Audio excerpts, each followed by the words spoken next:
Hello, ladies and gentlemen. Welcome to Skeptic Hangout. This is the place where we sit back, relax, and chit chat about intriguing and often controversial topics through the lens of skepticism. With us today, we have Richard Gilliver from Skeptic Takeout, Laura McGee from Unapologetically Me, and Richard Gill from the Yorkshire Atheist. Today, we're going to be talking about veganism. So, grab your English tea or your almond milk pumpkin spice chai tea latte and join us as we discuss the elimination of animal products from one's personal consumption. While that catchy music is playing, please take a moment to like this episode and subscribe so that you can catch all of our shows. You can also, if you want, hit that reminder button. That way, anytime we upload a new show, you will be notified right away. This is episode 33. Veganism.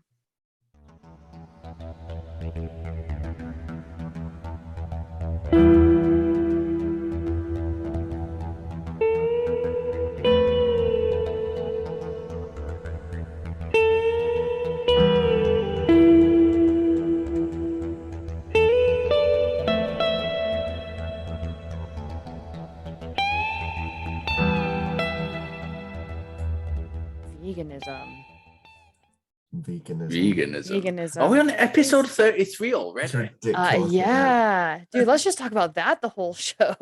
Dang. Talking about veganism, not at all. I did a little bit of research after. I don't know whether we were talking about it on the show or whether it was just kind of background chatter as we often do before we started recording last week about eggplants.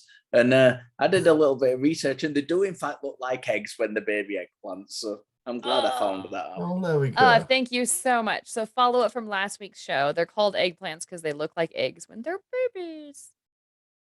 That's kind of cool. That's nice. They're not called eggplants at all in Britain. Okay, so let me work that into veganism. When I was a vegetarian, one of my favorite things to make for the kids and for myself was eggplant parmesan. That sounds nice. Yeah, no, in hindsight, it was probably torturous for them. I don't think they liked it at all, but I enjoyed it. I think it sounds great. It's really good. It's really good. But eggplant does have a unique taste and like texture that you have to be ready for. Veganism's a funny thing, isn't it? And vegetarianism, because it's like you get some people like dead set against it, like really against it. Like I never, like one of my friends is like, I can't live without meat. I can't live without meat, and that's although I do eat meat, I've never had that kind of vehementness against aversion. It. Yeah. I mean, really it. Strictly speaking, yes, you can live without meat, right? Like biologically, we are capable of living without meat. But you're right. There's a lot of people who are emotionally like attached to the idea. And vice versa. Who like would go out of their way to eat meat in front of a vegan, like the people are just like, yeah, no, that's just rude. That's just rude. Yeah. I think any form of like shoving your ideology in somebody else's face is just rude. Skeptics who create a YouTube channel just to talk about skeptic things is ridiculous. It's absolutely, yeah. But you know what? You listen to it because you want to. I'm not shoving it in your face unless you're on my Facebook page, in which I'm totally shoving 100%. It in your face. It's a hole you've dug for yourself if you're in that situation. Yeah, don't follow my newsfeed if you don't want to hear about this. No, and talking about people who want to listen to our show, we haven't done an episode on mental health yet.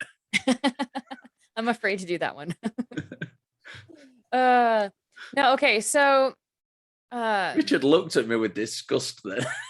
You don't know who I was looking at with disgust. You have no idea. It could have been me trying to change the subject back to veganism. Yeah, so Should maybe we define it first of all, because I think like it's interesting in terms of, because I grew up not really knowing about the idea of veganism. Yeah. I had a good idea of vegetarianism, about people who just don't eat meat. Mm-hmm. But obviously veganism is the step further than that in terms of reducing as much as possible any sorts of products for animals, or any products that may have resulted in the cruelty or killing of animals. So not just in terms of diet, but also in terms of wearing things made out of leather, or cosmetics that are included in animal products. And I know that from, I think it was like the 1840s, there was a vegetarian society in the UK, and some of them adhered to the modern idea of vegetarianism where people just don't eat meat. But some of them did go the whole hog and what we now call vegan.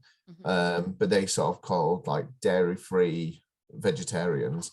But then I know in the 1940s, in their like newsletter, there was someone who wanted a sort of regular column of people who were dairy-free vegetarians, and they got the word vegan. And this is my understanding, so please like tell me if I'm wrong. But as in the first and the last bit of vegetarian, so the first 3 letters and the last 2 letters, because veganism is the beginning and the end of vegetarianism. Is that where the, oh my gosh, that's interesting. There we go. I had no idea where the word came from, but if anyone was going to know, it was going to be you. I'm interested in that as well, because a lot of vegans actually define it in a more nuanced way than that, and it's that, but as far as is practically possible to do it. Right. It's like the whole controversy. Which to me is like an excuse. It's a bit like one of those, it's like God people who use maximally powerful rather than all powerful, because if you use all powerful, it leads you into difficulties in argument. But it's like the controversy in the UK when plastic money came in a few years ago. So our notes in the UK, for those who don't know, are plastic instead of paper. And it was like 2014, 15, Jennifer, maybe that came in. But they're about like 0.05% like beef or something. Like maybe not beef, but like some sort of animal derivative. Product? Please, someone Google that. But like there is like a really small percentage of animal product in the makeup of the plastic that's used for UK money. And obviously using that money then to some people's standards would go against vegan ideals, because it's still, even to the smallest degree, came from the suffering of an animal. But that to me is an example of that, to the greatest practical extent. Like you can't avoid cash completely. I mean, can you? Maybe you can. Maybe but like some people would argue that it's a necessary part of life. I don't know.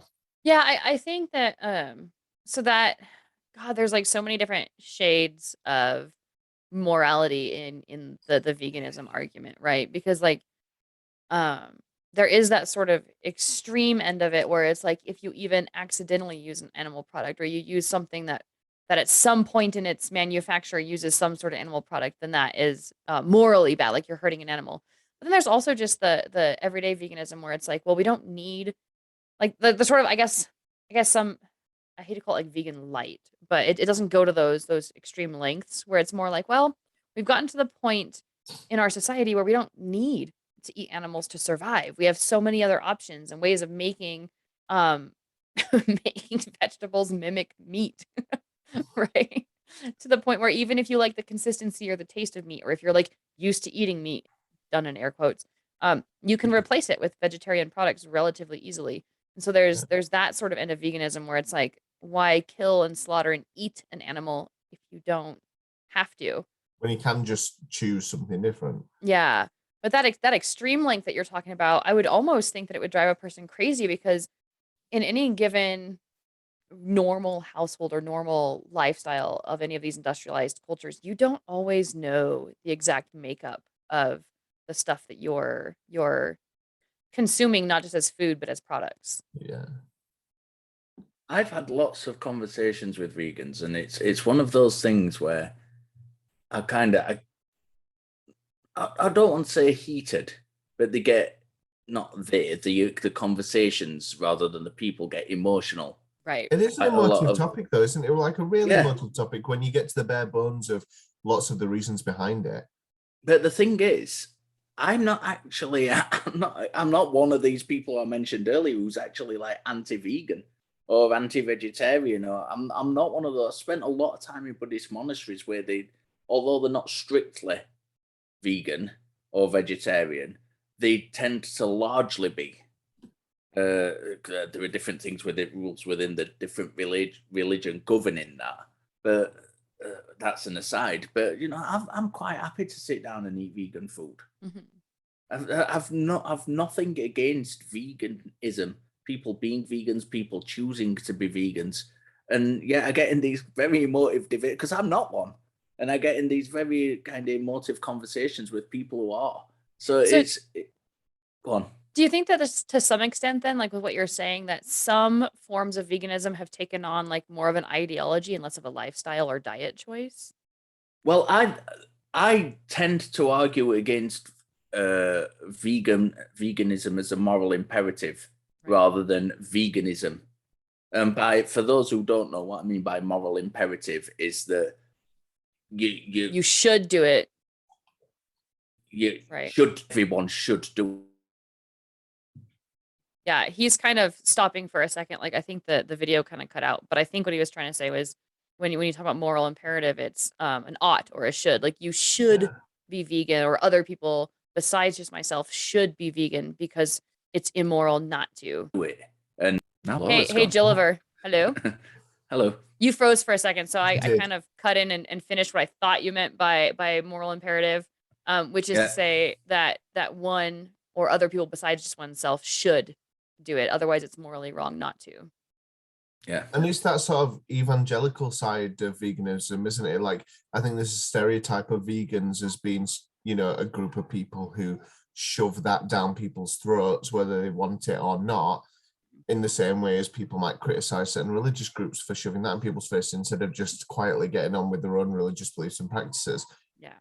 But I can sort of, in a way, understand why they would want to do that, because the thing that they care about can be improved by more people doing it. So, like if you're someone who cares about the slaughter of animals for meat or for other products, or you care about the mistreatment of animals in the dairy industry or things like that, you yourself can only make a minimal difference to the amount of suffering that animals are saved from.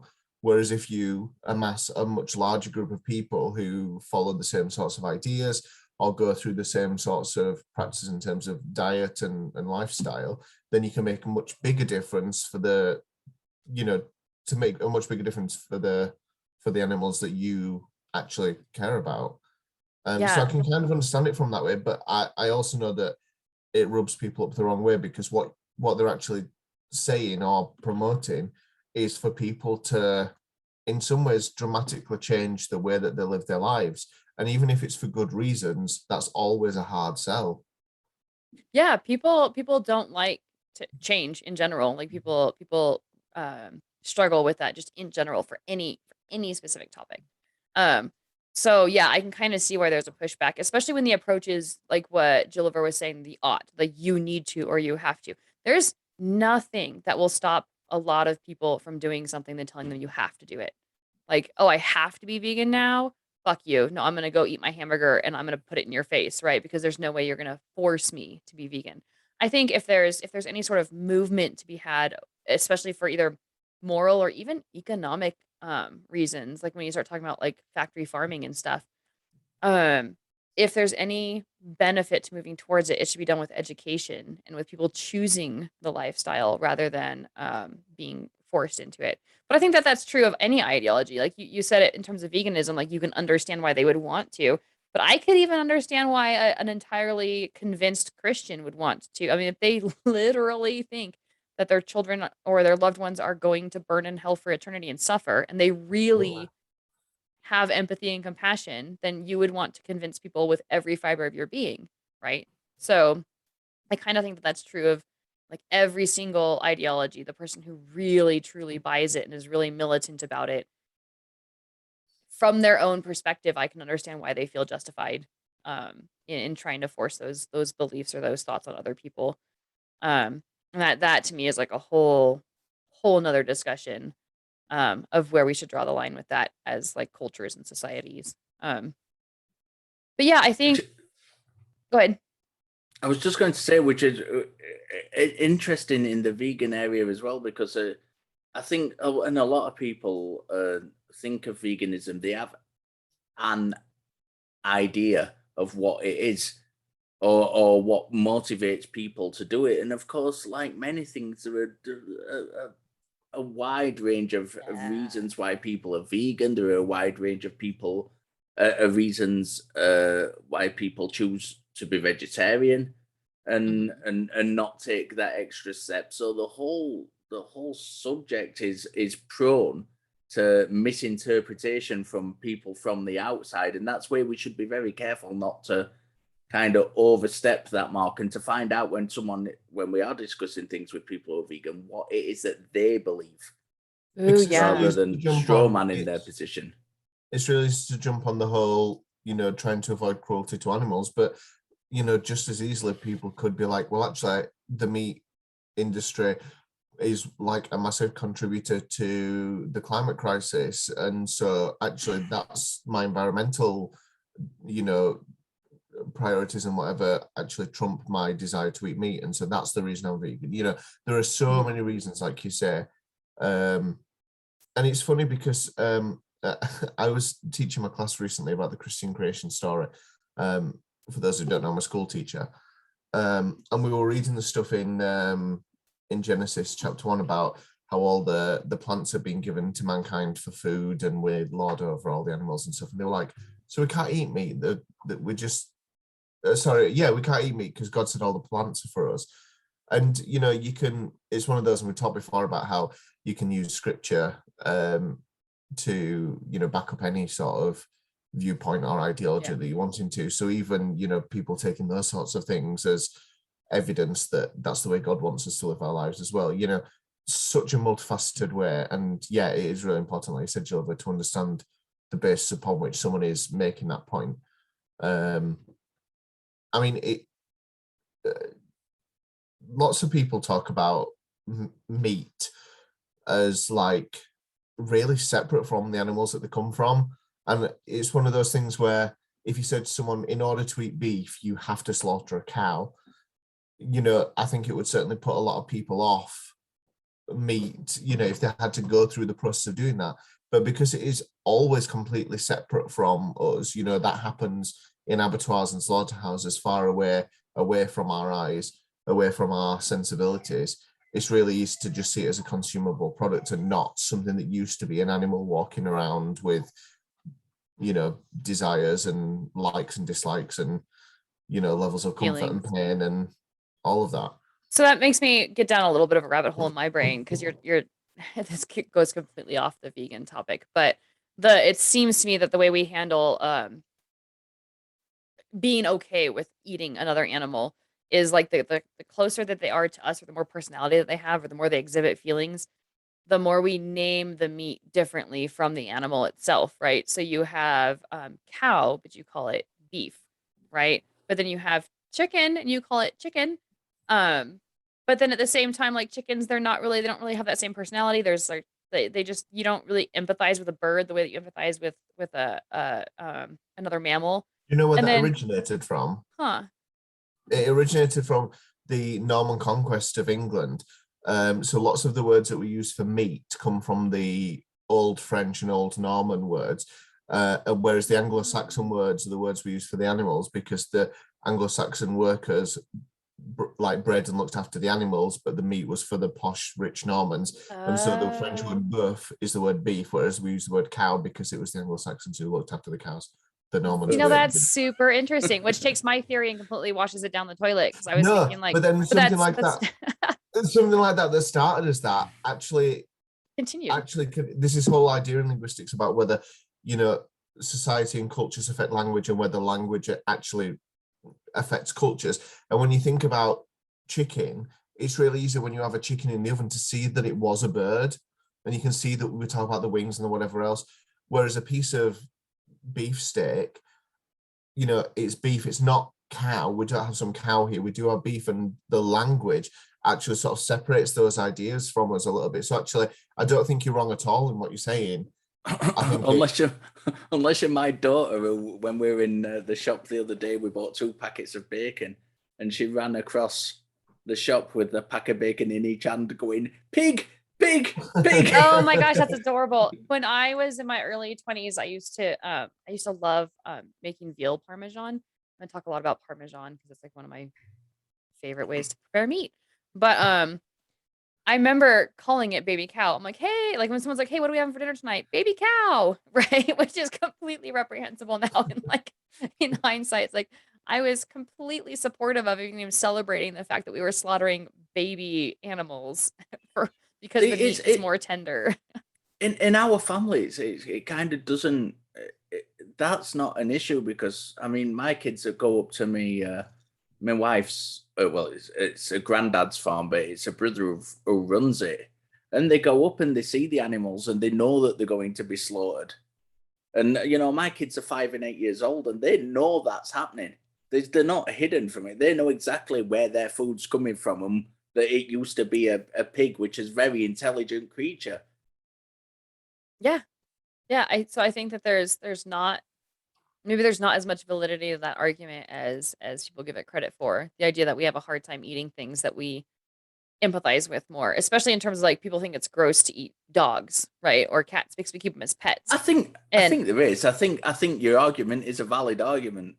I think for a lot of people who aren't exposed to it, it's a very valid argument. Right. So maybe it's a matter of exposure. I just don't think it's universal. Yeah, good point. Yeah, like my children, we went for 4th of July, we went camping with family friends of ours, and we ended up taking our kids to one of their friends' houses, and the kids saw where they had they're hunters, right? And they had skinned and they had the animals hanging out. And my kids were like, "That's cool. I've never seen that before." They're like, "These people like they hunt, and I didn't know that that's what it looked like." And they were not scared, they were not freaked out, they weren't put off by it, but they were very curious about it. They were like, "Wow, we've never seen that before." And so you're right, like there's sort of a level of exposure or comfort already there for certain kids, but then for other people, like my friend's daughter when she was young couldn't stand, like she was a natural vegetarian from the time that she understood that meat came from animals. And she hated the fact that her siblings and her family ate meat. Like she would yell at her siblings for eating a hot dog, right? When she was like 3, 4 years old. So yeah, it's a matter of like sensibilities, and that could be different from one person to another.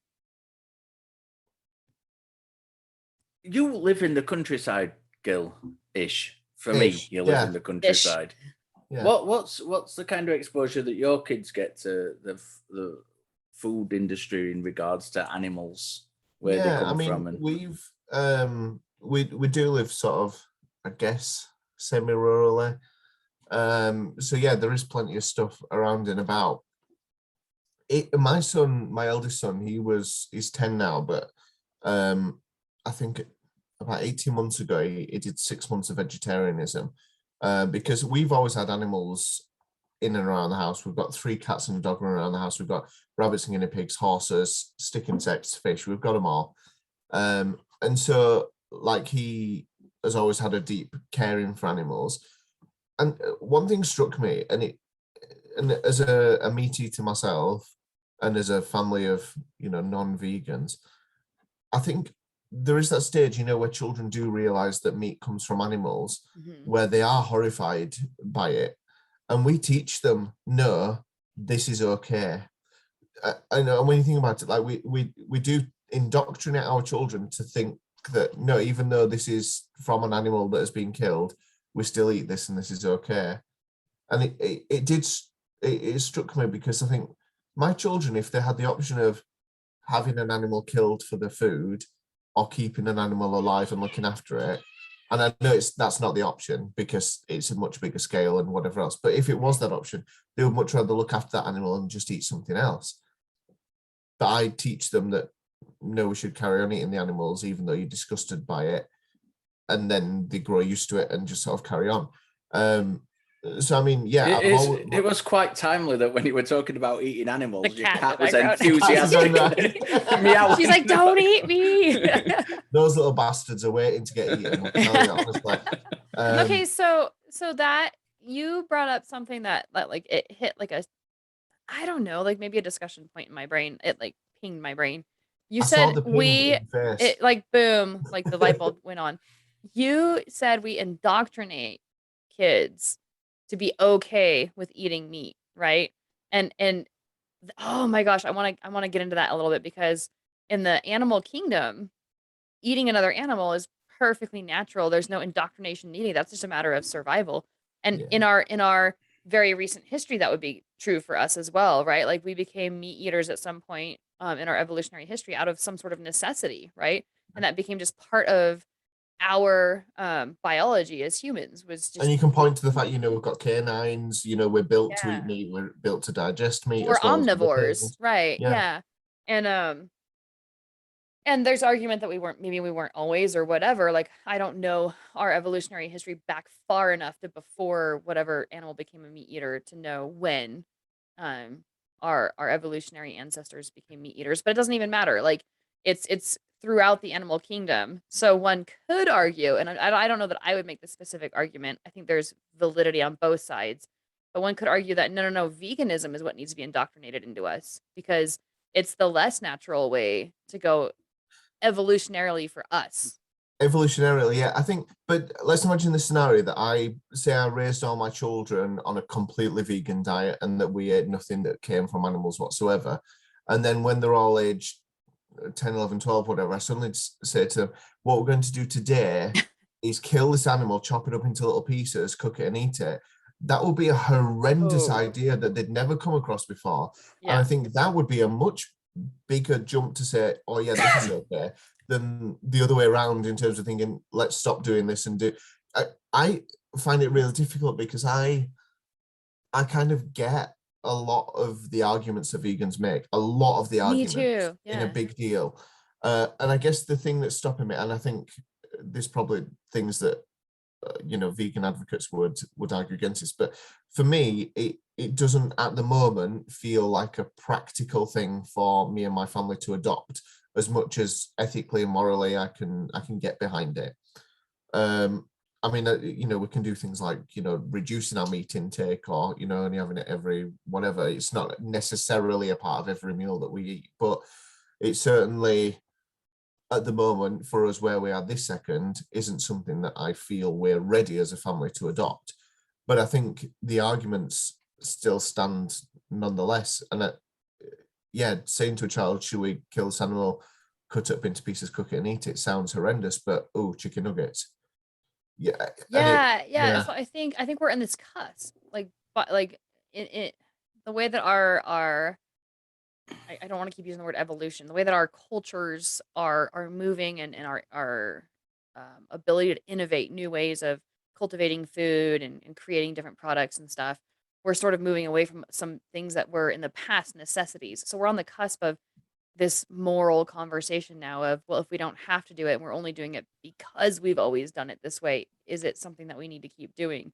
So I think certainly I know right. Over the last 10, 15 years, vegan alternatives to loads of stuff have been so much more sort of developed and available. Like I can go to any supermarket and find vegan options for things. Yeah. It's just they happen to be less plentiful, fewer choices, and slightly more expensive, which is and a little bit taboo. Like people are like, ew, because it's vegan, it's gross. Yeah. No, I had vegan bacon this weekend, and it was served to me on a military installation for breakfast. Right? Did it taste like cardboard? No, it tasted a lot like bacon bits. So it was dry, right? Wow. But it was pretty decent. Very different to what you get over here. Well, I think the flavors of vegan foods are really evolving and becoming more complex to match what we're used to eating. And I don't think that should be a necessity, but because we're all stubborn, it's sort of like, I think it's a brilliant marketing ploy to get more people taste-wise to eat it. After the commercial break, let's talk about some of the arguments, because a lot of the arguments are somewhat intertwined for veganism, although you can use them as standalone arguments. So we might get a bit rabbit-hole when we come back, but I want to go into some of the specific arguments themselves. Okay, cool. Yeah, let's take off for commercial break and we'll do that when we get back.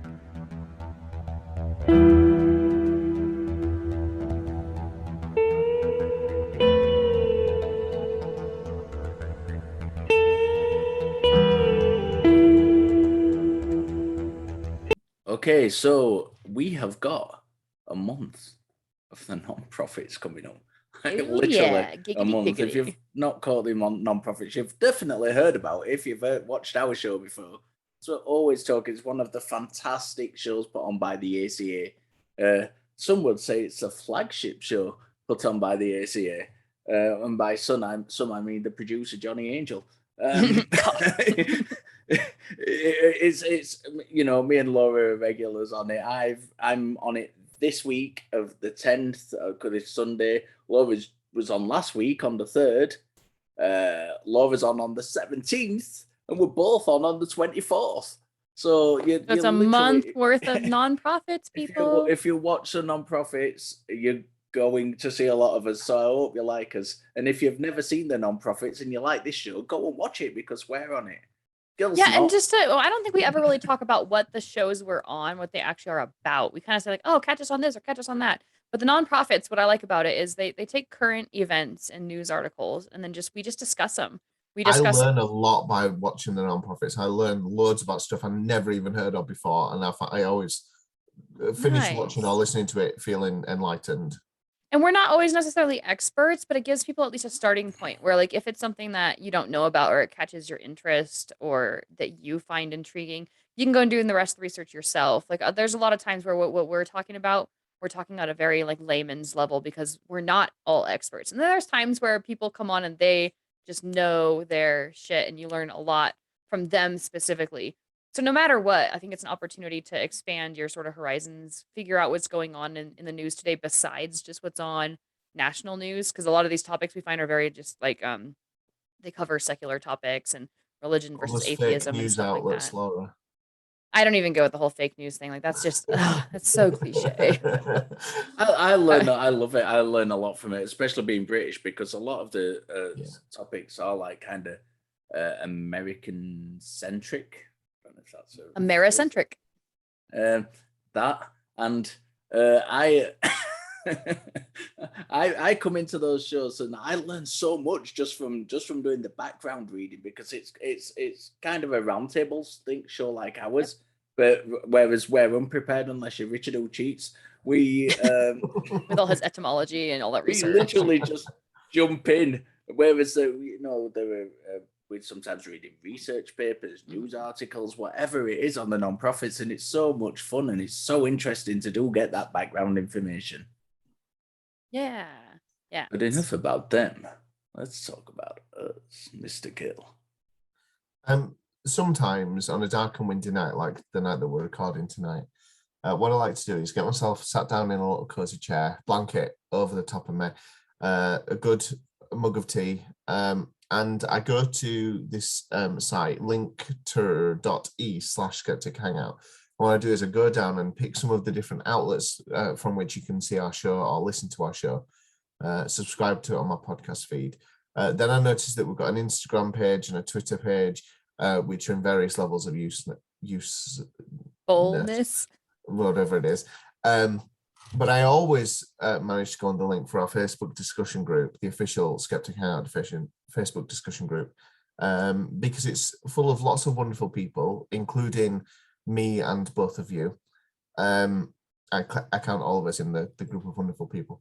And while I'm sat there on cold and blustery nights on that page, I like to talk to people about what we've been talking about in the shows. But I also like to talk to people about other things as well that crop up, and arguments that people have and thoughts that people have and opinions that people have. And all of that is interesting and can be found on our link tree. So I recommend that undertaking to anyone who may have heard me rambling on about it for the last minute and a half. I love it. Check it out. Okay, everybody, back to the show.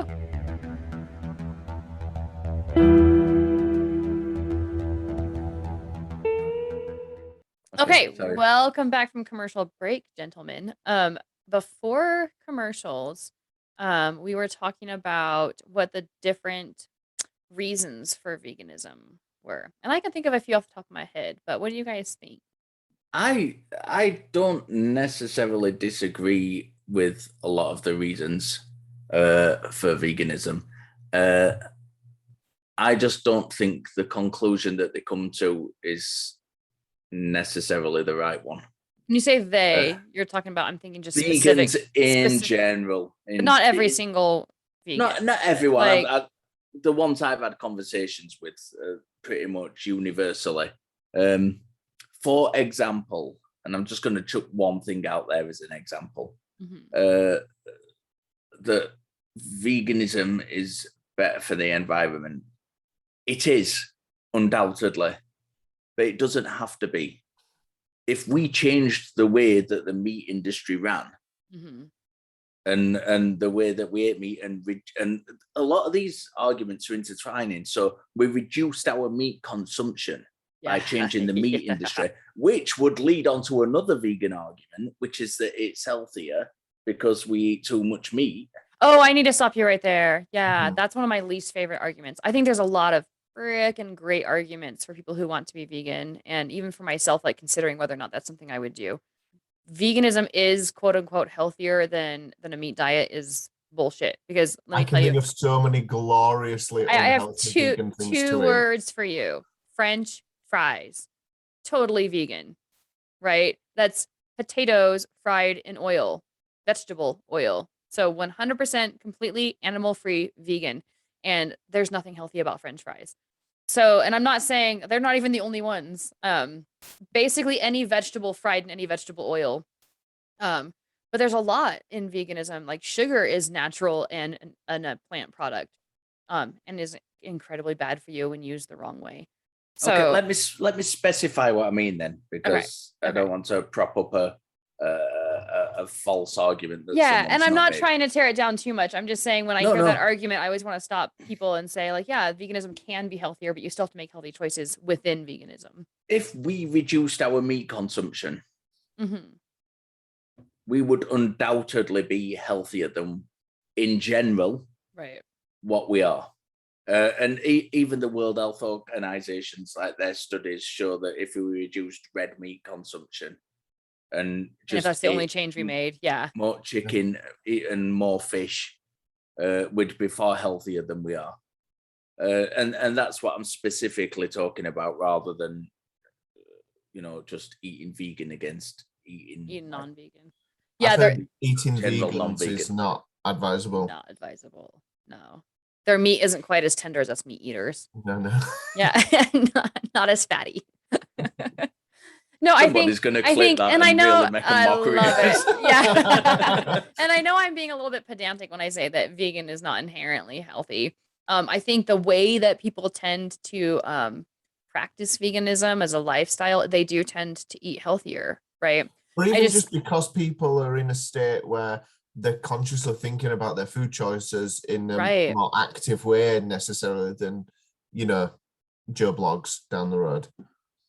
Yeah, and I think it also comes with alongside, I think this is kind of what you're talking about, but it goes alongside knowing what food you're putting in your body and what it does to your body, right? Like just a knowledge of what's good for you and what's bad for you. And typically when you're going to make what in this culture, like my culture specifically, would be sort of an extreme lifestyle choice, you tend to do it with the research and stuff like that. Like I have friends who are vegan who I really admire, and they go to the doctor and they get their blood drawn and they make sure they have the right amount of iron and the right amount of magnesium and vitamins and minerals and all that stuff. So that they know that even within their vegan diet that they're getting all those different things that their body needs to be healthy. So it's a very, very which I've never considered choice. Going to the doctors to check I've got all those things in my diet. Right. Yeah, that's a good point. Like we could be going along eating meat, McDonald's, fast food, whatever, and we might have no idea how that food is impacting our bodies. And I'm not saying that meat eaters are unhealthy and vegans are healthy or whatever, but I'm saying to make that kind of lifestyle choice, typically those people are doing a lot more research in order to figure out how they can incorporate different foods in their life or eliminate a whole section of foods from their life and how to fill it in with other foods. Or supplements. Yeah. Because that's an argument I've heard from, and it's not an area I know a great deal about, so I'm not arguing for any particular side. Yeah. But it's one of the arguments I've heard against veganism. Is the supplements? That you need to take vitamin supplements to replace what you can only get from meat. That I think is a little bit of an urban myth from what I understand. It may well be. Yeah. There is some logic to the statement, if you need to take supplements because your diet isn't giving you enough, the diet isn't enough. True. There is some logic to that sort of idea. But that's true. That's true even of meat eating. Diet. It's not because I was healthier when I was a vegetarian than I am now as a meat eater, and it has nothing to do with whether or not I eat meat. It has to do with the balance of my diet and what I'm putting in my diet. But one thing that I was in both situations was anemic, and it's genetic for me in my family, where my my genetic makeup makes it harder for my body to process iron. I don't fully understand why. It's something I need to go to a dietitian and learn more about, but I take iron supplements whether I eat meat or not because I'm anemic. And I've been tested multiple times where I know like every time my blood is drawn and tested for iron, it comes up either short or just on the borderline of barely on the bottom line of having enough iron. So yeah, as a meat eater, you can still be deficient in all sorts of different things. Yeah. That was the sort of beginning of your list of reasons, Gilliver, that you were talking about. You talked about environmental, and then you talked about whatever. Yeah, there were different I don't know what to call them, reasons or arguments, because I tend to have them come across them in discussion with people, and I don't mean arguments in an aggressive way. I mean it in a conversational way, as in having two opposing opinions.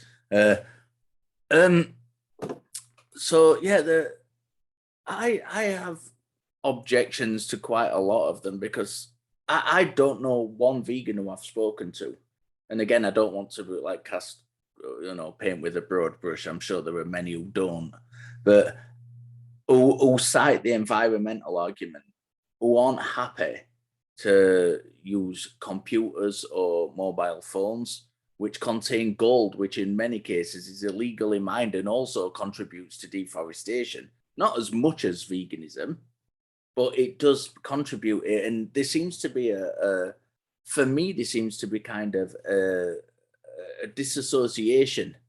And this is where we talked about earlier on when I brought up the definition of veganism, where they say where practically possible. Because when this argument's brought up, a lot of vegans would turn around to me and say, yeah, but I need a mobile phone for my job. I can't really live without a mobile phone. I can live without eating meat. So is veganism kind of a product of, or in some cases, is veganism a product of privilege? Well, yeah, not only that, but you talk about like those who want, so we talk about the type of vegan who's vegan because they want to make an impact, like a positive impact on the environment. In order for us to truly make a positive impact on the environment, we have to go back to pretty much like what we would consider like a savage or natural state where we are in small families or tribes or groups, and we're working in balance within a specific environment, right? Which really would not work with 7.8 billion of us and cities, with millions and millions of people in the city. It's just not reasonable to even think about anymore. So you're kind of right where when the person makes the argument that they're doing it just to improve the environment, you have to wonder if it's more, and maybe I'm being a little bit disingenuous here, but if it's a little bit more just to sort of pacify their own consciousness or conscience. And an element of conscience. Like virtue signaling. Virtue signaling. What do you mean by that?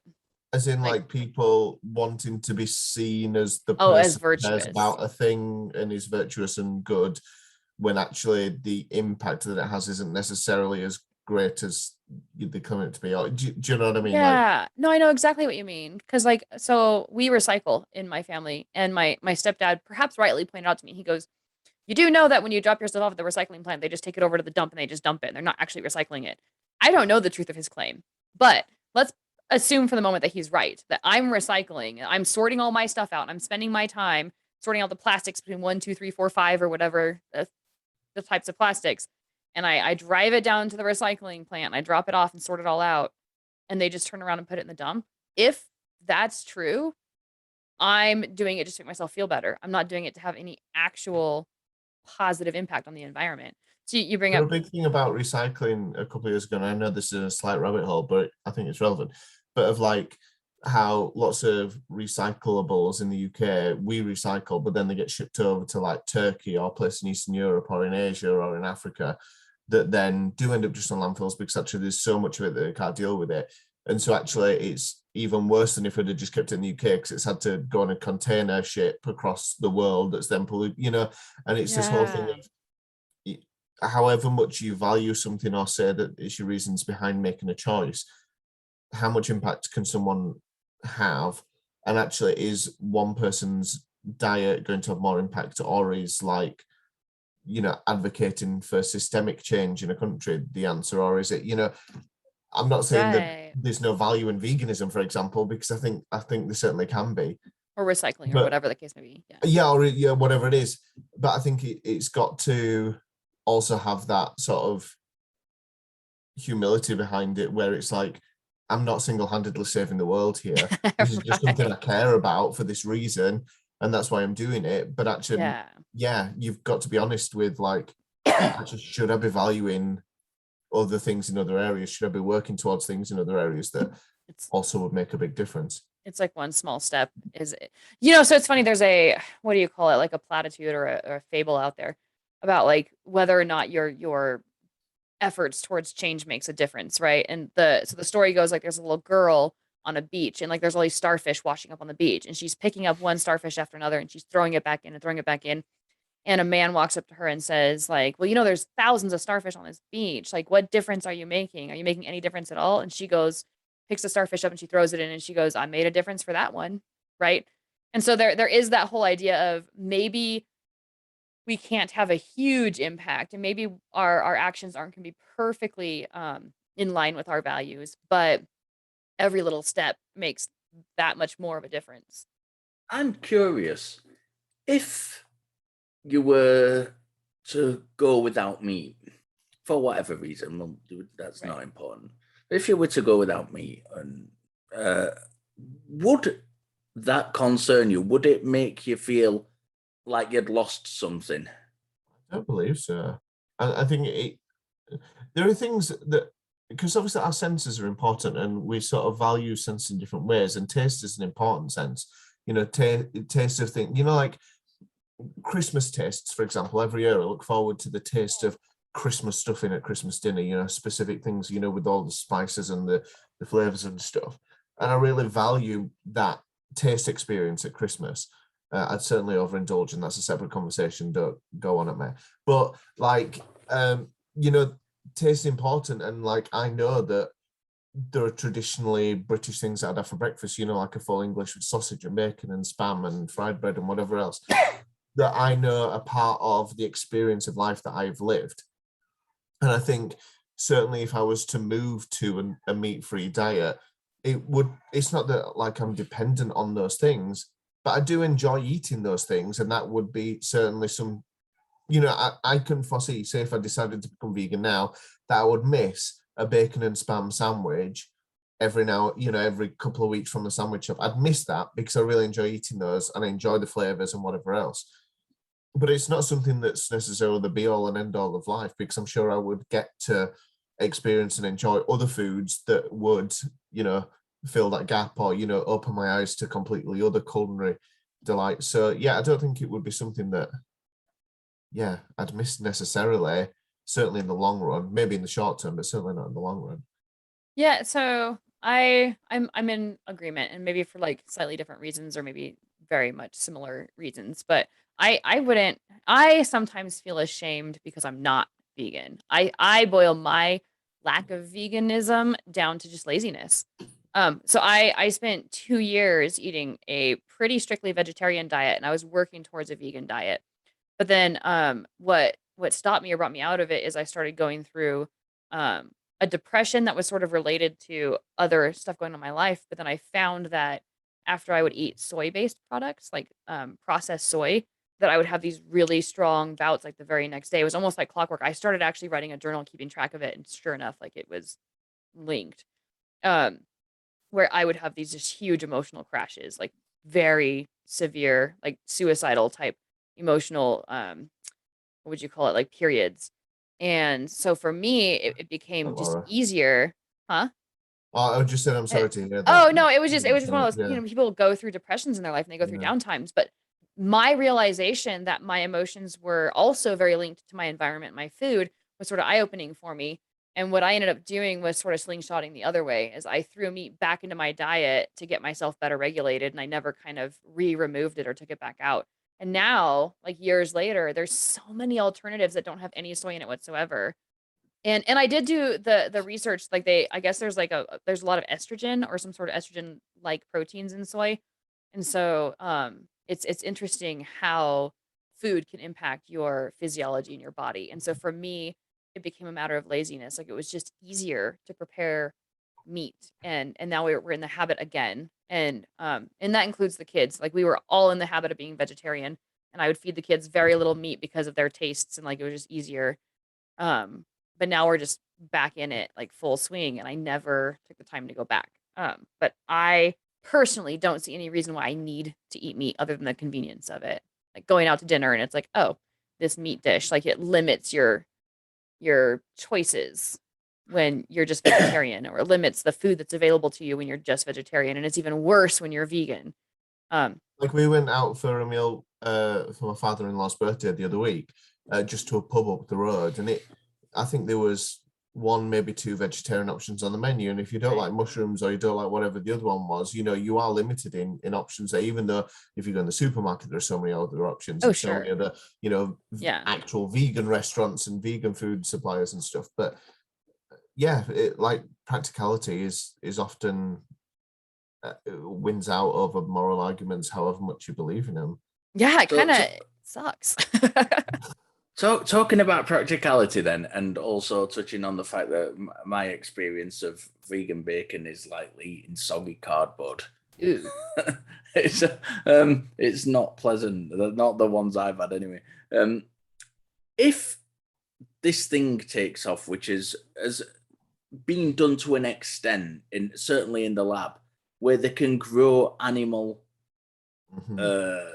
proteins, burgers, grow animal burgers without necessarily having to grow the animal, and just grow a burger in the lab. I know this brings up like lots of moral issues in the vegan argument on the whole, but those aside, just for the point of this, would you consider changing to that rather than eating actual animal if the taste was exactly the same? So I'm failing to see the more, and maybe I'm just a little bit jaded here, but I'm failing to see the moral argument in growing, like the immorality of growing meat. Like, to me, that's an incredibly moral thing to do. Like, it's just like growing a plant. Like, you grow a bunch of vegetables in your garden, then you eat them, and there's no moral issue with eating those vegetables. There's no sentience to them. There's no feelings. There's no suffering. It's just a specific structure of proteins. Exactly. And if we can grow a cow that has no sentience and no feelings, and we're manufacturing it, and I don't know what else goes into it in terms of environmental impact. I would assume that it's not as bad as the environmental impact of the factory farms, right? I'm really failing. First of all, I'd be perfectly okay with eating that burger as long as it was safe and it's meat, right? I don't see any moral or ethical. I can understand people being squeamish of maybe meat, but like actually, when you think about the realities of slaughter of animals on a mass scale, there's probably more to be squeamish about there when you actually think about it than factory meat. Yeah, I'm squeamish about how the cows are treated. This is where I'm going to get on my moral high horse, but I'm more squeamish about how the cows and the pigs are treated, like before slaughter, where they're all in this tight little area being force fed all this grass feed or whatever. And I'm probably painting a picture that's a little bit like hyperbolized, but and then put through a line where they're killed just one cow after another. That to me makes me more squeamish than the idea of growing a meat product in the lab that is perfectly 100% genetically beef, perfectly safe, has all the same nutritional value. Other than just the fact that we're not used to that idea, and it seems kind of icky. There's loads of things which, decades ago we wouldn't have been used to, but now are commonplace, and people adapt to things, don't they? Perfectly, And I think certainly the slaughter thing is interesting as well, because it's an aspect people think about, oh, beef comes from cows, and you imagine the cows in the fields, you imagine the pigs, in their sties or whatever. But like I've seen videos online of animal slaughter, and like one of the quote unquote humane ways of slaughtering pigs, for example, is putting them in these boxes and lowering them into pits that are full of carbon dioxide, so that the pigs like suffocate, and like the carbon dioxide like burns their esophagus and whatever else, and they just screech and screech and screech in pain and then suffocate and fall over and die. And that's humane because obviously they're not having to be shot or injured by a person. And I certainly wouldn't describe that as humane. But it's really easy to be then as well take, I don't know, like the horror of slaughter, and I think it is horrible in whatever way it is undertaken. The horror of slaughter is a permanent part of the meat eating industry. And even if you have a you know, even if in my back garden we kept a pig and loved it and brought it in the house and snuggled it and it had the most glorious, wonderful life in the world, the horror of slaughter would still be there at the end. And if there was a way of still experiencing the things that we enjoy as part of our diets, you know, diets are also a big part of like traditions and cultures and whatever else. If there's a way to have that reduces that level of horror, not only for the animals, but, you know, having to have people who are employed whose job it is to do those horrendous things to animals, I would jump at that, like jump at it. Let's get into that. Let's get into because... And this is coming towards the end of the show, so maybe this can be like our final discussion point. To take over to the Facebook discussion group. Yeah. Yeah, you don't necessarily have to, if we changed the way that farming was done, if we all advocated, vegans, vegetarians, meat eaters, all advocated for farming to change so that animals were treated humanely up until the point of death, which is unavoidably going to be slaughter and horrible in some way. Mm-hmm. Is it better? And this is an open question. It's not loaded, although it's going to sound loaded. Is it better to have an animal living in captivity with access to shelter and medicine and plentiful food and companionship from other animals up until the point of death? Or is it better to have that same animal free in the wild? I'm talking from a point of view of the animal being happy overall and the welfare of the animal. You're talking about minimizing suffering and maximizing pleasure. Is it better to have it in the wild where it's going to have natural predators, where it's going to not have access to medicines and it's going to be sick, where it's not going to have a certain supply of food and it may die in a much more horrible way. About how like lots of livestock animals and whatever else wouldn't even exist if it wasn't for the whole farming industry. You know, like we would not have cows on and sheep and pigs all over the country if it wasn't for the fact that people want them to eat. Yeah, wild chickens were not the same as chickens the way they are today. Yeah. No, like we're the wild animal from which chickens came, and same with cows and everything. Yeah, no, that is a super, super interesting question, because how much of it is our responsibility and how much of it isn't? So animals all around the world are part of this ecosystem of like the struggle of survival, right? And predators struggle just as much, if not potentially more, depending on the situation, than plant eaters. And I'm not saying that in any objective way. I'm just saying like the struggle is real for all sides, right? Outside of our happy little cities. So how much of it is our responsibility to reduce the suffering of animals in the animal kingdom versus providing comfortable lives for animals? And so you make a good point. Like if we're going to eat the animal, do we have some sort of moral obligation to make them comfortable before we eat them? Like, I don't know. I think you could easily argue the other way. Like if we're just going to kill them in the end, what does it even matter? You know, we're using them as a consumable good. And, you know, if that's the way they're going to end up anyway, why? This is not my argument, but you know, like, why would we even care about that? Yeah, and yeah, that is one potential argument. You're right, but and the argument that I'm kind of making is more like, okay, so let's say we reduce factory farming dramatically. Let's say we make farming a lot more humane and make the lives for those animals a lot more comfortable. Well, now we're just talking about having less animals overall on farms, but it doesn't, like, we're not setting them free and having them be in the wild. We're just not breeding as many. We're just reducing them, right? So we have less cows because we're breeding less cows, or less chickens, or whatever the case may be. But we're not like setting them free into the wild to suffer in like the predator prey environment.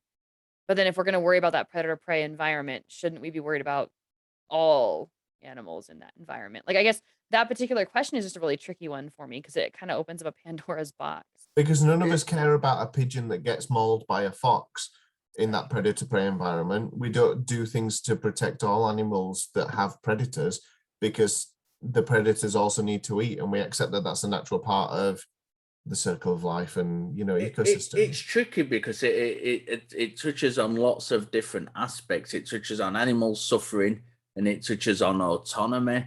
Would you prefer a limited life of luxury to living out in the wild and having to scavenge and be cold and go hunting and having people chasing you and always being on guard. You know, it's an interesting question. It's one of those which doesn't necessarily have a right or wrong answer. It's really interesting in the larger conversation to have a think about. Yeah, that almost gets into the moral conversation for me about like zoos. Like I have a really hard time with the idea of taking an animal out of its natural environment and keeping it locked up in this teeny tiny little cage that's way smaller than its natural environment, and it's usually not even well suited to the animal. Although I know that some zoos do try within the individual cages to make it very similar to their environment, but it just can't be. Especially if the climate of the area that you're in is completely different from the climate they're used to. You can't really change that. So I have that same question, Gilliver, but not necessarily with factory farming and veganism. I have that with zookeeping and whether or not we should keep animals in cages because yeah, we're feeding them, we're keeping them alive, we're giving them antibiotics, they're getting attention, you know, like we're giving them all these needs that we as humans have decided are valuable needs. But we're keeping them locked up in cages for people to look at, you know, and out of their natural environment. So I struggle with that question too. You know what's really interesting that you've just said that about zoos. The previous question, when I said, would you rather have a limited lifespan and be kept in luxury or go out in the wild and have to suffer, you said you'd rather be in luxury. Yeah, but what's luxury to us versus luxury to an animal, right? Like if luxury means being locked in my house for my entire life, and not allowed to go out of my house, but I'm given every single thing that I need, I'd probably kill myself. And that's not, I'm not even being like, cute or funny about it. I'm being quite literal. Like that to me would be a prison, no matter how comfortable that prison is, you know, and that's just to me personally. I know people who might feel the other way around, that they'd much rather be locked up in their house 24/7 and given every single luxury they need, than have to go out into the world and interact with it or be out and about. But, I just, I think that the fact that we are sentient thinking beings that can have these kinds of conversations and discuss how we feel about things makes our choice to do that or not do that much different than when we're putting that on an animal. And I'm not coming to any sort of moral conclusions. I'm just saying I struggle with it. Like I struggle with the idea of factory farms and I struggle with the idea of zoos, but I'm not necessarily out there like being an activist against them either. So yeah, it's interesting. In terms of like wrapping up, because I know we're coming to the end, Yeah. And final thoughts and things. One thing that's really struck me through this whole conversation is the fact that I think it's really easy to paint this argument between, you know, being pro and against veganism as quite a simple, straightforward moral argument, as, you know, quite a simple, well, of course, animal cruelty is wrong, so therefore veganism. But it's just incredibly multifaceted, incredibly complex, and there are so many aspects to it. It changes depending on whether you're thinking about an individual compared to a family, compared to a society. It's talking about structural ideas about sort of codified ethics in terms of the systems that are built up in society. And even the moral arguments themselves don't necessarily exist in this black and white world. You know, you can think of really good, sound, valid moral reasons, you know, for any of the positions that we've talked about. It's just about which ones of them you yourself prioritize and value and which ones you don't. And obviously us three talking about this, we're three skeptics, but we're also three people who do eat meat. None of us are vegans or even vegetarians. Right. And obviously we've not, we don't have a vegan representative in the conversation we've got. But it certainly is something that's worth thinking about and worth considering, when a lot of the time the default of meat eating and stuff is something that people just don't consider enough. And even if you consider it to the point where you've decided it's not worth making the change, so you're not able to make changes in a certain direction, I think it's really valuable to have thought about it. Oh, sure. Absolutely. Just anyway. And even if you move in a small step towards it, yeah, it will make a tiny, small difference to the world. But, you know, pennies add up to pounds. So yeah, I was going to say, or drops of water in the ocean, right? Yeah. Gilliver, what are your final thoughts on this? I think there should be more conversation about it. It's a subject I like talking about to vegans. I get frustrated because I do come up against a lot of. I think sometimes when you're talking about it from the aspect of a meat eater to a vegan audience or a vegan person, you automatically get pushback as though you're arguing against them. Right. And I'm not arguing against veganism in general. I've no problem with veganism at all. If someone wants to be, I'm not one of those meat eaters who's going to sit and eat a burger in front of them because that's just fucking rude. Right. Or tell them they can't do what they're doing. Don't do that. Yeah. Don't do that.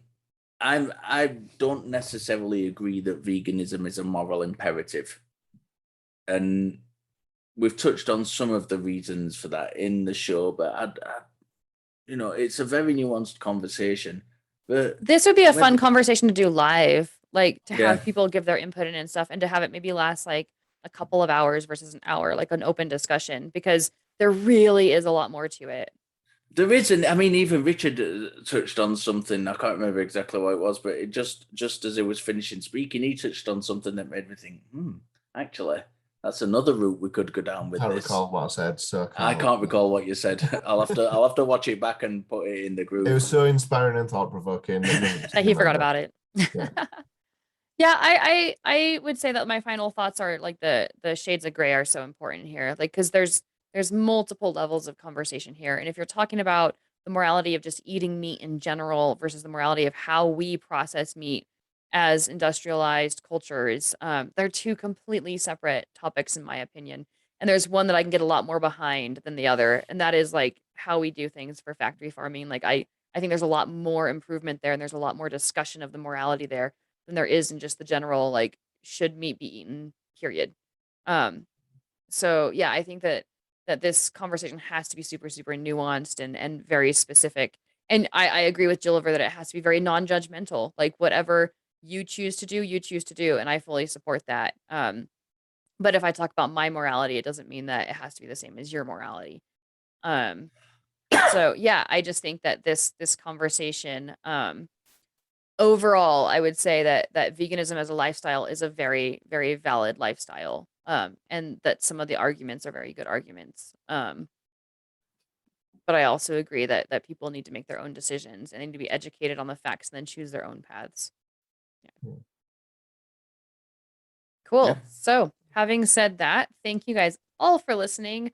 Don't forget to put in your 2 cents on Facebook. I think that this is one of those ones where I think we can get into some really cool ongoing discussions on Facebook, and I'm really looking forward to it. So let's make that happen.